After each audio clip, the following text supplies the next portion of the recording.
네, 이번 시간에는 가등기 담보법에 대해서 살펴보겠습니다. 먼저 가등기 담보는 뭘까?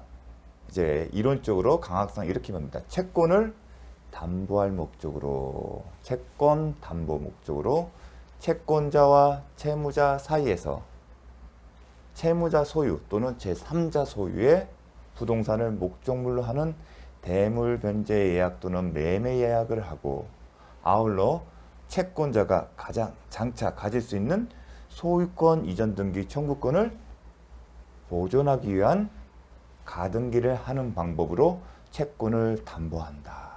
자, 내용이 어렵습니다. 이런 겁니다.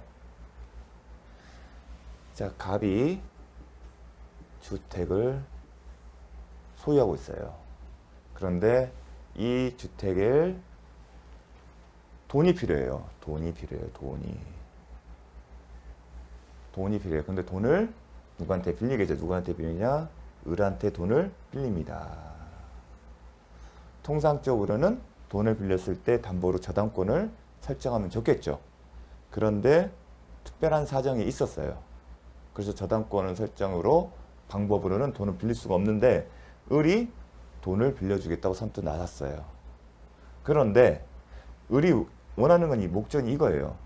야, 저당권으로서는 나는 담보를 제공 않고 네 집을 갖고 싶어. 나중에 무슨 말이냐면 내가 돈을 1억을 빌려줄게. 그리고 뭐 연 7%의 이자를 정하자. 그리고 상환은 1년 후에 하자. 그런데 1년 후에 네가 돈을 못 갚으면 요 집의 소유권을 넘겨줘. 소유권을 넘겨달라는 조건을 제시한 겁니다. 다시 한번 설명하겠습니다. 돈을 빌려주는데 조건이 이런 거예요. 1억을 빌려줄게. 이자는 한 연 7%. 그리고 변제기는 1년 후에 갚아. 원금은 1년 후에 갚아. 그런데 1년이 지났는데 네가 돈을 못 갚잖아? 그러면 원칙은 어떻게 하죠? 이 사람 을이 갑에 대한 소송을 해서 판결문과 같은 확정 판결과 같은 집행 권한을 가지고 강제 집행을 신청하고, 강제 집행을 신청을 통해서 경매를 통해서 누군가가 낙찰을 받으면 그 배당금에서 가져가는 게 원칙이겠지만, 이 사람이 자신의 채권을 확보하는 방법은 뭐죠? 변제기가 도래하지면 돈을 갚는 대신에 이 목적물을 가져가겠다는 거예요. 소유권을요. 그게 기본적인 틀입니다. 그러면 나중에 1년 후에 이 사람이 을이 소유권을 취득할 수도 있지 않습니까? 취득할 수 있는데 돈을 빌려주고 나서 1년이 지나는 그 사이에 갑이 이 부동산을 처분할 수도 있지 않겠습니까? 그래서 을의 입장에서는 나중에 자신의 목적을 달성하기 위해서는 이 집 부동산 자체에 대해서 어떤 안전장치를 해야 할 겁니다. 그게 뭐냐? 결국 이 사람은 소유권 이전 등기 청구권을 취득할 목적이야. 소유권을 넘겨받은 목적이니까 소유권 이전 등기 청구권과 관련해서 가등기를 하는 거예요. 가등기.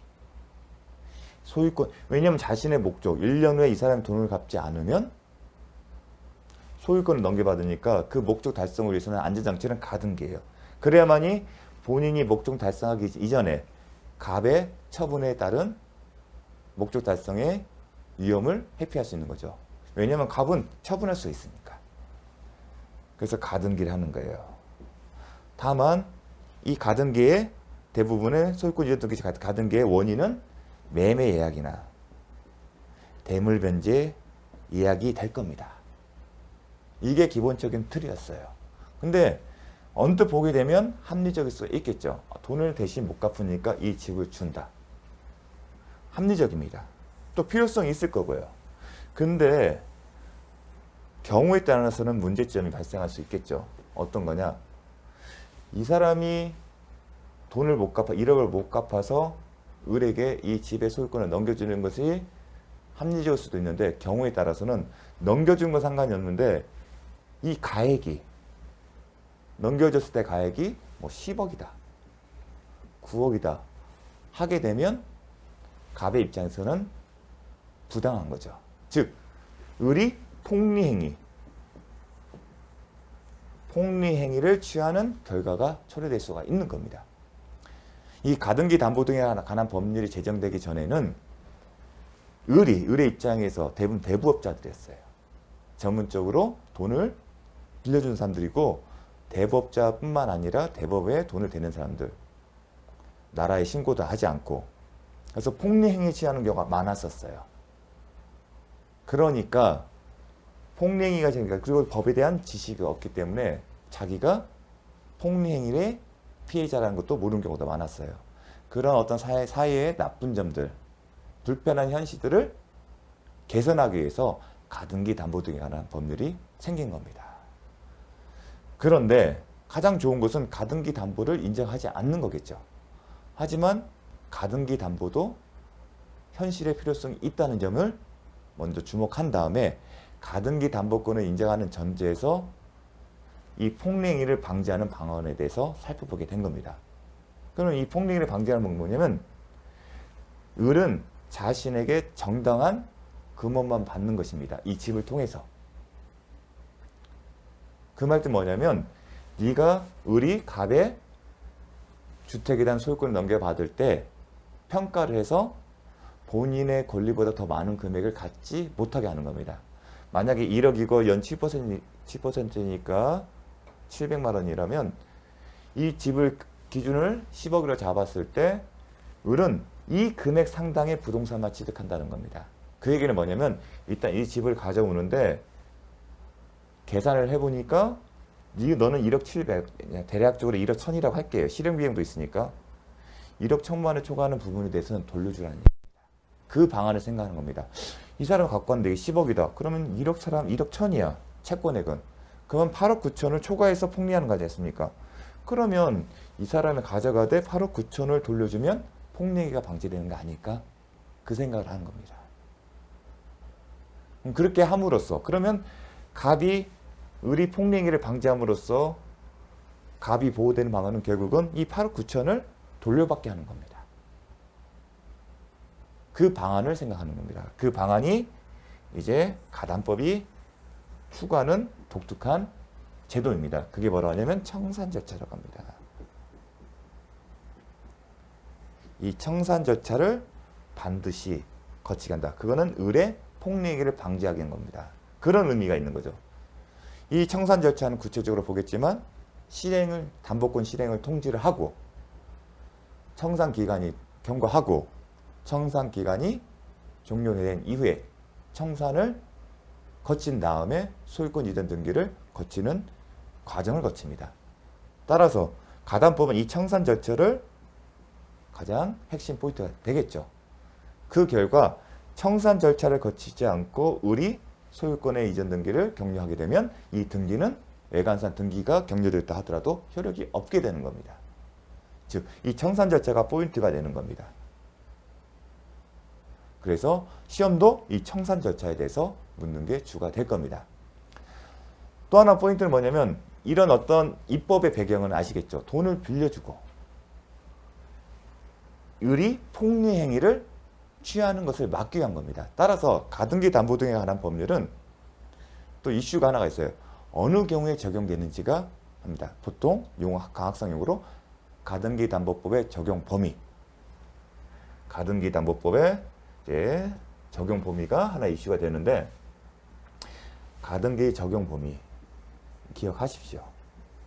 가등기 담보법의 적용 범위는 일단 피담보 채권, 아까 돈을 빌리는 거 있지 않습니까? 그래서 금전 소비대차나, 돈을 빌려주는 게 뭐라고요? 금전 소비대차라고 합니다. 돈을 주고, 은행에서 돈을 빌리는 게 금전 소비대차 계약이라고 합니다. 또는 준 소비대차에 기초한 금전 채권이겠죠. 이 경우에만 그 채권이 금전 소비대차, 그러니까 쉽게 얘기해서 돈을 주고 빌려봤을 때 준 소비대차, 소비대차 들어갔죠? 나중에 설명할 겁니다. 결국은 이 성격이 빌려준 돈을 받는 것. 그 채권이 그 경우에만 가담법이 적용된다. 반면에 이 채권이 매매대금 채권, 공사대금 채권을 담보하기 위해서 담보가등에 설정하기 위해서는 적용이 되지 않는다는 겁니다. 그 부분이 하나의 포인트입니다. 두 번째, 가담법은 폭리행위, 채권자의 폭리행위를 방지하는 겁니다. 따라서 채권액과 러프하게 얘기하게 되면 채권액과 부동산의 가액을 비교를 했을 때 채권액보다 부동산 가액이 더 많아야 합니다. 담보 가등기를 설정할 당시겠죠. 그러한 경우에만 가담법이 적용됩니다. 중요합니다. 왜냐하면 이 가담법 입법주는 이러한 경우에 채권자가 폭리행위를 취하는 것을 방지하기 위한 거죠. 그 방지하기 위해서 구체적으로 청산 절차를 두고 있고 이 청산 절차를 거치지 않는 경우 아니면 이 청산 절차에 위반한 경우에는 등기가 이루어져 본등기 청구권이 없을 뿐만 아니라 어떠한 경위로 등기가 됐다 하더라도 등기 효력을 인정하지 않고 있거든요. 따라서 이 적용 범위를 정확하게 아셔야 합니다. 시험도 이 부분을 봅니다. 그러면 이 가담법이 적용되는 경우와 적용되지 않는 경우에 논의의 실익이 있겠죠. 적용되는 경우는 그렇습니다. 청산 절차를 거치하는 거고 적용되지 않으면 청산 절차를 거칠 필요가 없다는 겁니다. 이 논의의 실익인 겁니다. 여기를 하나의 세트로서 기억을 하셔야 합니다. 아시겠습니까? 이런 어떤 적용범위나 적용범위의 실익을 논하기 위해서 입법 배경을 설명을 드린 겁니다. 가담법은 채권자의 폭리행위를 방지하게 한 겁니다. 자, 그러면 본론으로 들어가서 그래서 여기서 가등기 담보에 의했을 때는 채권 담보 목적이다. 그리고 담보 가등기를 해야 하잖아요. 가등기를 하게 되는데 등기 원인을 기재하거든요. 통상적으로 대물 변제 예약 또는 매매 예약을 씁니다. 이건 형식적으로 쓰는 겁니다. 왜냐하면 가등기를 등기 신청하려면 항상 신청서에 써야 할 정보가 있거든요. 다분히 형식적인 겁니다. 중요한 것은 가등기를 했다는 겁니다. 그리고 부동산 등기법상 등기 사무처리 시스템에는 이런 경우에는 담보 가등기라고 기재가 가능합니다. 그런데 현실에서는 담보 가등기와 통상적인 의미인 소유권 이전 등기 청구권 가등기와 구별되는 개념인데 현실에서는 담보 가등기와 소유권 이전 등기 청구권을 엄격히 구별하지 않습니다. 즉 담보 가등기가 아니라 매매 계약 기초에 따른 소유권 이전 등기 청구권을 순위를 보존하기 위해서 하는 가등기를 이렇게 구별해서 쓰는 게 아니라 담보 목적에 담보 가등기를 쌓는데 그렇지 않은 경우에도 소유권 이전 등기 청구권 가등기를 하는 경우가 있습니다. 만약에 등기부상이 담보 가등기라면 명확하겠죠. 하지만 소유권 이전 등기 청구권 가등기의 경우에는 본래 의미 소유권 이전 등기 청구권을 보존하기 위한 가등기 경우뿐만 아니라 담보 가등기인 경우도 있습니다. 오히려 그런 경우가 더 많습니다. 현실에서는. 그렇기 때문에 나중에 이렇게 해석의 문제가 생기는 거고 요와 관련 대법원 판례 해석도 있습니다. 그리고 가등기 담보에서도 이런 경우에 등기관이 해야 할 조치들 또 규정을 하고 있습니다. 따라서 다만 우리는 시험은 담보 가등기로 나옵니다. 다만 이런 어떤 지역적인 문제들은 다르게 나오고요. 이렇게 혼동될 염려는 없을 겁니다. 용어 때문에. 자, 이제 가등기 담보의 살펴봤습니다. 그러면 담보 가등기 여부의 판단. 당해 가등기가 담보 가등기인지 여부는 자, 이게 무슨 의미냐면 담보 가등기 여부는 등기부상에 담보 가등기라고 써 있으면 보통의 경우는 담보 가등기라고 써 있을 거예요. 하지만 제가 말씀드렸잖아요. 담보 가등기라고 썼지만 담보 가등기 목적임에도 불구하고 가등기를 어떻게 한다? 소유권 이전 등기 청구권 가등기로 기재하는 경우도 있습니다. 그런 경우에 이 가등기가 담보 가등기인지 여부는 어떻게 판단한다? 실질적으로 판단한다는 것이 중요한 뜻입니다. 왜냐하면 왜 그렇게 판단하냐면 현실에서는 엄격하게 구분해서 쓰질 않아요. 담보 목적이면 담보 가등기 써야지 그렇게 사람들이 모른다는 겁니다. 일반 전문가가 아닌 이상. 그렇기 때문에 등기부에 기재된 형식이 아니라 실질적으로 판단을 하는 게 중요합니다. 그 얘기를 쓰는 겁니다. 포인트 뭐라고요? 실질적으로 판단한다. 형식적인 기재가 아니라 등기부에 어떻게 기재된 형식이 중요한 게 아니라 실질적으로 판단하는 게 포인트입니다. 왜냐하면 거래 현실상 담보가등기와 소유권 이전 등 청구권의 개념을 구분해서 명백하게 사용하지 않는 게 현실이기 때문에. 자, 당해 가등기가 담보가등기지 여부는 당해 가등기가 실제상 채권 담보를 목적으로 한 것인지 여부에 의하여 결정되는 것이지 당해 가등기의 등기부상 원인이 매매 예약 또는 예약으로 기재되어 있는지 아니면 대물변제 예약으로 기재되어 있는가 하는 형식적 기재에 의하여 결정적 되는 것은 아니다. 실질적으로 판단하는 거지 형식적 기재에 의해서 판단하는 것은 아니다. 왜냐하면 담보가등기에 있을 때 통상적으로 뭐 쓴다고 했죠? 매매 예약이나 대물변제 예약을 쓰거든요. 그리고 소유권 이전 등기 청구 가등기 할 때도 매매 예약으로 기재할 수가 있거든요. 매매인 경우뿐만 아니라 이러한 형식적 판단하게 되면 거래 현실에 부합되지 않기 때문인 겁니다. 중요합니다.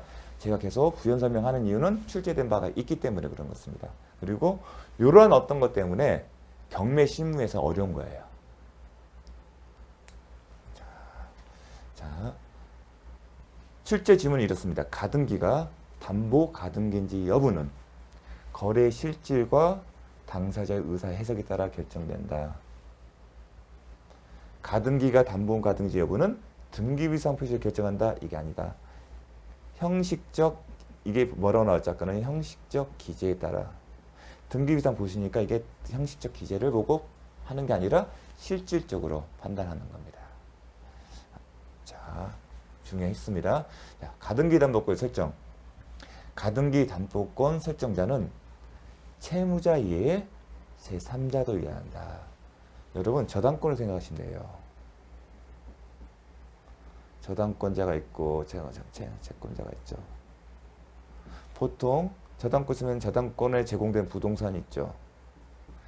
부동산의 소유자가 채무자인 경우도 있지만 제가 예를 들죠. 아들의 채무를 담보하기 위해서 아버지가 저당권을 제공하는 경우다. 그게 물상 보증인. 마찬가지로 설정자는 뭐냐면 제공자예요. 부동산 제공자. 가등기의 담보는 부동산이 필요한 거지 않습니까? 부동산에 제공하는 소유자가 채무자가 아닌 제3자에도 무방하다. 저당권을 떠올리시면 됩니다. 물상 보증인 개념이죠. 결국은. 자, 그 얘기를 하는 겁니다. 저당권을 떠올리시면 됩니다. 다음. 자, 가등기 담보권에 있어 담보되는 채권이 소비대차에 기한 것에 한정되는가? 답변 드렸죠? 뭐라고 해야죠? 그렇다. 자, 기억하려면 가등기 담보법이 왜 제정됐는지 대부업체 돈을 빌리는 거라고 얘기를 했습니다. 폭행이 금지 대부업자 돈을 빌려준 사람에 따라서 그렇다가 답이겠죠. 그 얘기는 이 채권이 매매대금 아니면 뭐 공사대금 채권을 담보하는 경우에는 가담법이 적용되지 않는다? 안 된다. 그럼 가담법이 적용되지 않는다는 의미는 그 매매대금 채권이나 공사대금 채권을 담보로 담보가등기를 기재한 경우에는 나중에 본등기로 이전할 때 청산 절차를 거칠 필요가 있다 없다. 가담법이 정하는 청산 절차를 거치지 않더라도 본등기 청구가 가능하고 본등기는 효력이 있다. 그것까지 기억을 하셔야 합니다. 자, 대법원 판례가 이런 얘기를 했습니다. 자, 채권은 금전 소비대차나 준소비대차, 준소비대차에 기한 차용금 반환 채무 이 경우에만 적용이 되지 이러한 채무 이외의 채무를 담보하기 위한 가등기나 양도담보에는 이 법이 적용되지 않는다. 기억하셔야 합니다. 중요합니다. 그러면 준소비대차가 뭐냐? 이런 겁니다. 준소비대차는 자, 이런 겁니다. 예를 들어서 매도인. 근데 준소비대차가 시험에 나온 여지는 없습니다. 나온 적이 없더라고요. 금전소비대차 자체가 시험 범위가 아니기 때문에. 근데 설명을 위해서 말씀드리겠습니다. 자, 매도인은 매매계약을 체결하게 되면 재산권 이전 의무가 있고 매수인은 매매대금을 지급할 의무가 있어요. 근데 매수인이 현실로 돈을 줘야겠죠. 돈을 주고 재산권을 넘겨줘야 돼요. 그런데 매수인이 부동산 부자인데 당장 현금이 부족해요. 근데 이걸 넘겨받고 싶어요. 이유가 있어서. 뭐 땅을 개발하기 위해서. 뭐 이렇게 여러 숲일지가 나대지가 있는데 여기까지 확보가 됐는데 이게 매도인 거예요. 요것만 사면 아파트 공사를 해서 대박이 날 것 같아요. 근데 현금은 없어요. 네, 그런 경우를 사정할 때. 그러면 방법은 요 매매 대금을 나중에 주는 방법인데 이 사람 입장에서는 나중에 받고 먼저 하는 게 좀 불합리하니까 제안을 한 거예요. 그래? 그러면 매매 대금을 돈을 빌려준 곳으로 전환시키는 거예요. 마치 이 돈을 이 사람이 빌려주고 나중에 이 사람이 빌린 돈을 갚는 형태로 바꾸는 거예요. 쉽게 얘기를 하게 되면. 그리고 요 돈은 것을 하나의 빌려준 돈을 갚는 목적이니까 이 담보의 목적에서 요 사람이 갖고 있는 다른 부동산에 담보가 등기를 설정하는 겁니다. 즉 원래는 매매 대금인데 이 매매 대금 성격을 바꾸는 거예요. 매도인과 매수인의 의사 합의에 의해서. 따라서 이 사람이 소비대차니까 이자를 정하는 거예요. 이제 그런 경우보다 준소비대차인 겁니다. 그래서 이제 이 사례를 가지고 이해하십니다. 이제 정의하게 되면 강학상 이론에서 이렇게 써 있어요. 당사자의 한쪽이 소비대차에 의하지 아니하고 금전 기타의 대체금을 지급할 의무가 있는 경우. 아까 뭐였죠? 매매대금 지급 의무잖아요. 매매대금 지급 의무는 소비대차하고 상관없는 거잖아요. 매매계약에 의한 거잖아요. 당사자가 그 물건으로서 소비대차를 목적할 것으로 약정하는 계약.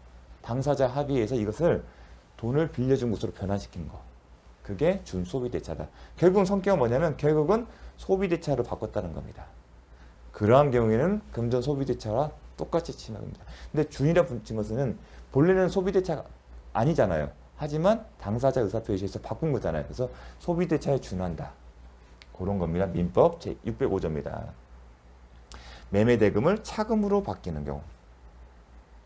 돈을 빌려준 거로 바꾼 경우에는 매매대금은 이제 없어지겠죠. 바꿨으니까 소멸하고 기존 채무에 관해 소비대차 동일한 효력을 생기게 하는 겁니다. 이제 매매대금을 바꿨으니까 소비대차로. 자, 근데 시험에서는 출제된 바가 없기 때문에 이 정도 아시면 되겠습니다. 중요한 것보다 소비대차에 기한다. 이게 중요한 겁니다. 이게 꼭 기억하셔야 합니다. 다음 기출은 이렇게 나왔습니다. 매매대금 채권, 공사대금 채권 담보하기에 가등기 한 때에는 가담법 적용된다. 않는다. 기억하셔야 합니다. 다음 가등기 담보에 담보되는 채권의 범위는 그러면 담보되는 채권 어차피 채권 담보니까 우리 저당권 하게 되면 항상 피담보 채권을 살펴봤어요. 그래서 이 피담보 채권의 범위에 대해서 360쪽을 보는 거고 지원수선에 대해서는 1년에 한해서 그리고 후순위 권리자의 관계에서 적용된다. 그런 것들 배운 것처럼 가등기에 담은 채권의 범위는 어떻게 볼 건지 이게 쟁점이 됩니다. 그런데 그러면 기본적으로 뭐가 이슈는 뭐였냐면 이 가등기 담보된 채권의 범위에 대해서 어떤 이슈가 있었냐면 담보 가등기를 이제 등기를 할 거 아니에요. 그러면 원인을 쓸 건데 거기에 뭐냐면 매매 예약이에요. 매매 예약이에요. 그러면 형식적으로 매매 예약이라면 예약에 따른 매매 계약이 체결되는 걸 전제로 하기 때문에 매매 대금이 기재되어 있어요. 그 예약에는 당사자의 의사 표시만으로서 매매 계약 체결될 수 있을 만큼 구체적으로 기재돼야 돼요. 그래서 매매 예약을 쓴다면 반드시 들어갈 게 뭐냐면 매매 대금이 들어가요. 그러니까 등기 형식적으로 원인에다가 당연히 예약서상에 매매 대금이 기재될 수밖에 없습니다. 그래서 이슈가 뭐냐면 이 채권의 범위에 대해서 이제 액수가 다른 거죠. 그러니까 이 매매 대금을 주장하면 유리한 사람이 되는 거예요. 덜 주는 거겠죠. 채권이 더 줄이고 싶은 채무자가 주장하는 거예요. 야, 매매 예약성의 매매 대금 너랑 신청을 할 때 작성한 게 있잖아. 그 등기 원인 서류. 거기에 채무자가 이제 주장하는 거예요. 거기에 매매 대금은 이제 3억으로 써놨는데 채권자 주장하는 건 4억인 경우예요. 그러니까 채무자 이런 거예요. 이 매매 대금 이거 3억으로 써 있으니까 채권의 범위는 4억이 아니라 3억이다. 이 얘기를 한 거예요. 그러니까 대법원 판례 뭐라고 하냐면 무슨 소리냐? 이거는 가등기 절차상 편의상 형식적으로 기재하는 것이지 가등기 피담보 채권을 여기에 한정하는 것은 아니다. 자, 이걸 기준으로 해서 채권을 결정하는 건 아니고 피담보채권 범위는 약정 내용에 따라 결정된다. 그 얘기입니다. 그래서 기출이 30이 어떻게 되냐면 가등기의 피담보채권은 당사자의 약정과 관계없이 가등기 원인 증서지 매매 예약성의 매매 대금의 한도로 제한된다. 이렇게 출제된 겁니다. 어떻게 결정된다? 약정이 합니다. 참고로 우리가 저당권이나 등기를 할 때 등기사항에 뭐가 있죠? 피담보채권에 근저권 채권 최고액이 있습니다. 하지만 담보가등기의 경우에는 채권 최고액을 기재하지 않습니다. 그 점도 참고를 하시면 될 겁니다. 기억하시면 됩니다. 자, 맞는 말이에요. 왜냐하면 담보가등기가 그 원인에 냈을 때 매매 예약으로 대물면제 예약을 쓰거든요. 형식적으로 쓸 수밖에 없어요. 실무적으로도. 그래서 약정의 내용에 따른다. 가등기 매매약상을 단순히 왜 하냐면 이런 경우에 어떻게 하냐면 채권 담보 목적 담보 가게 되면 당사자 사이에 매매 예약서가 아니라 확인서나 아니면 금전 소비대차 계약서 등의 별도의 문서를 작성을 합니다. 단식 작성을 하지 않습니다. 다만 등기할 때만 별도로 형식적으로 써요. 왜냐면 가등기이기 때문에. 가등기에 이런 확인서나 금전 소비대차 계약서 첨부하게 되는 게 아니라 매매 예약서가 필요하기 때문에 아니면 대물변제 예약서가 필요하기 때문에 형식적으로 작성하는 겁니다. 당사자 사이는 이 매매 예약서를 쓰는 게 아닙니다. 그냥 등기를 목적, 단순히 등기 목적입니다. 그래서 편의상 기재한다는 겁니다. 실무상으로. 당사자는 오히려 이런 매매 예약서가 아니라 확인서, 금전 소비대차 계약서를 씁니다. 이 안에 담보 목적으로 담보가등을 설정한다. 그렇게 기재하는 거고 그럼 등기를 하잖아요. 그럼 등기 신청 서류에 예약서가 필요하기 때문에 예약서를 작성하는 겁니다. 형식적으로. 그렇게 이해하시면 좋겠습니다.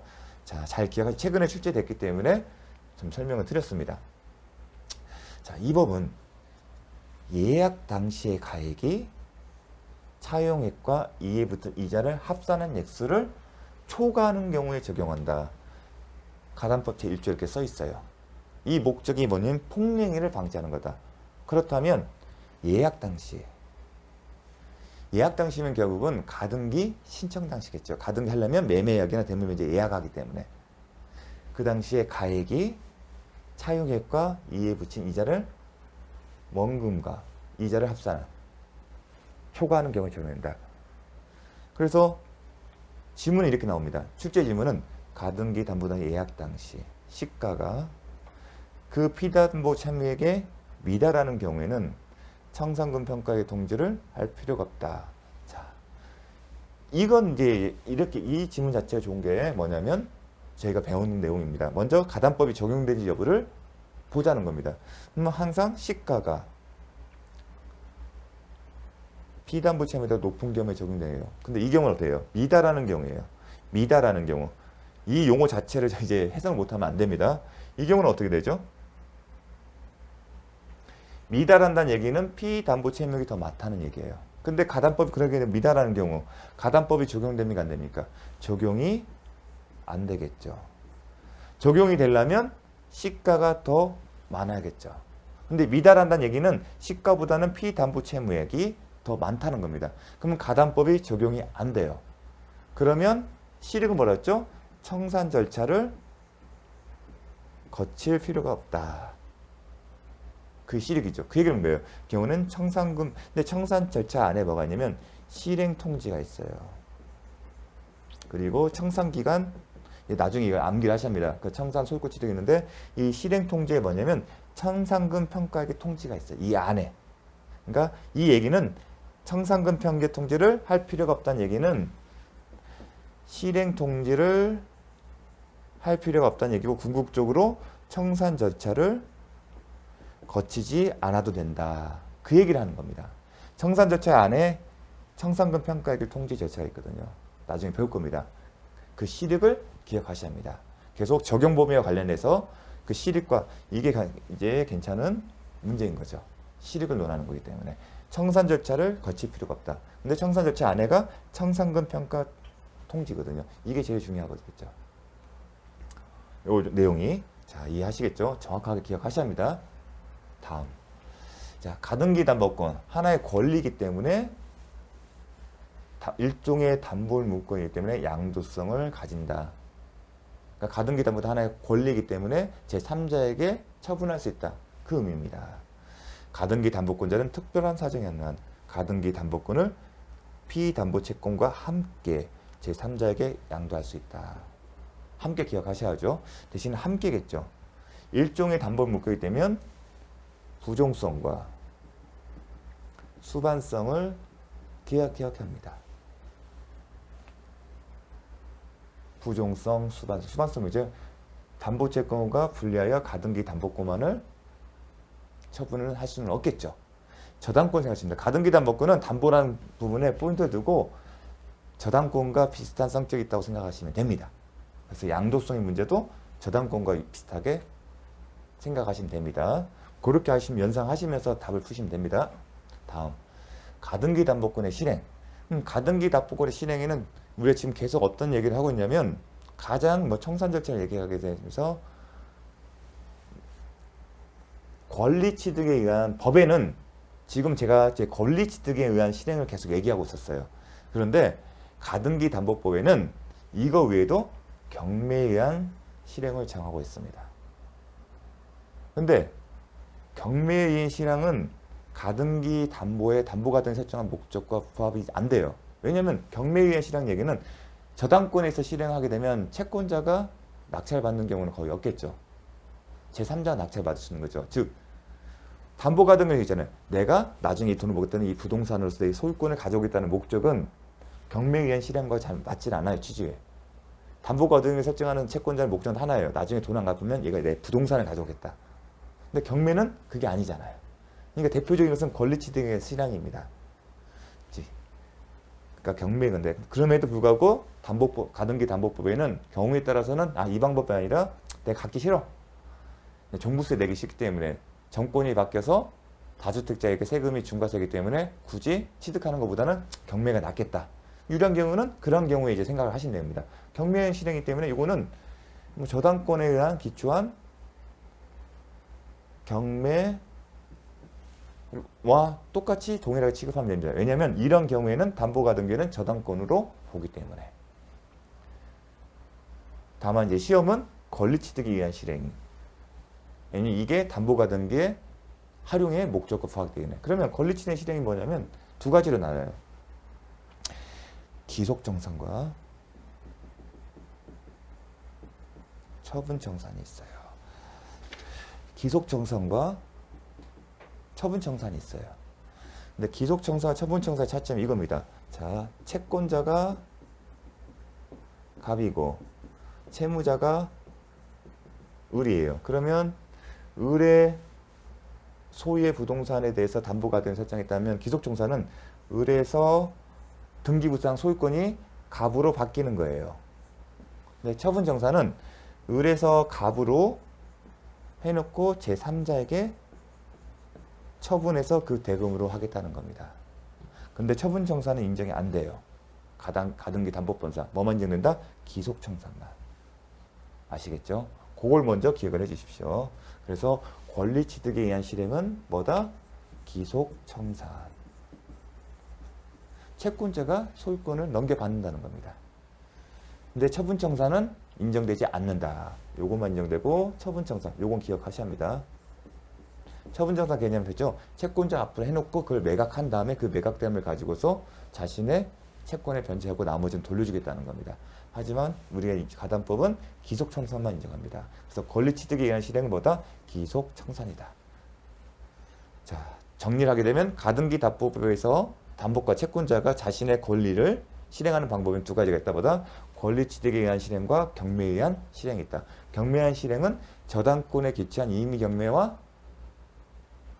똑같다고 생각하시면 됩니다. 왜냐하면 경매에 의한 실행의 경우에는 가등기 담보권을 저당권과 동일하게 취급하기 때문에. 그 다음에 권리취득에 의한 실행은 뭐다? 기속청산이다. 처분청산은 아니다. 자, 가등기 담보권자는 그중 어느 것이든 자유롭게 선택할 수 있다. 뭘 해야 하는 게 의무상은 없습니다. 둘 중 자기한테 유리한 걸 선택하면 되겠죠. 가등기 담보 실행. 자, 권리취득에 의한 실행. 근데 경매에 의한 실행은 간단해요. 왜냐하면 저당권과 유사하기 때문에. 그러면 가담법의 핵심은 권리취득에 의한 실행인 겁니다. 아시겠죠? 자, 가등기 담보권자가 목적물의 소유권을 취득하는 방법에 의한 실행이다. 소유권을 취득하는 방법에 채권자가 채무자 소유권을 가져오는 거겠죠. 이를 위해서는 이런 절차를 이게 청산 절차예요. 이걸 정확하게 합니다. 이게 뭐다? 청산 절차다. 이걸 뭐라고 한다? 청산 절차. 그 청산 절차에 그 세부적으로 뭐가 있다? 실행을 통지하고 청산 기간이 경과하고 청산이 이루어지고 소유권 취득의 절차를 밟는 거다. 이건 암기를 하셔야 합니다. 청산 절차에 뭐가 있다? 실행 통지가 있고 청산 기간이 경과하고 청산하고 소유권 취득의 절차를 밟아낸다는 겁니다. 자, 다음 잠시 쉬었다가 여기서 또 살펴보도록 하겠습니다.